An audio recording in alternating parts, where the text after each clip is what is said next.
Today I'll be teaching you guys how you guys can get face tracking on Roblox. It's pretty simple. Well, first you want to go to roblox.com and log in into your account.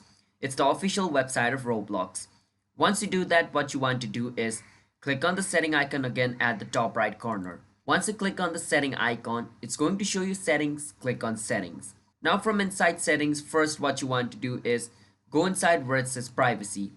And from inside privacy, scroll a bit down and you can see this option called use camera to animate your avatar with your movement. Make sure it's on, alright? And for some people, you are not able to turn this on because your age is not 13 plus. So make sure your age is 13 plus, and once it's 13 plus in Roblox, you can turn this on. Now once you turn that setting on, what you want to do is click on the three line at the top left of your screen and go on where it says avatar.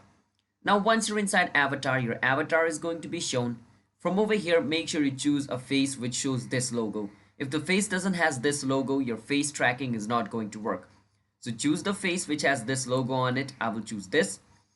Now once your face changes, you can go play a game and make sure that the game allows face tracking, because every single game doesn't allow face tracking. To see if a game allows face tracking, you can go inside the game, and from inside the game you can scroll all the way down. And as you guys can see, when I scrolled all the way down, it did not show me this option called camera and microphone over here, which means this game doesn't allow face tracking. But let me show you a game which allows face tracking. It is basically this. So I go inside this game and I scroll all the way down and it shows me this microphone and camera, which means it allows face tracking.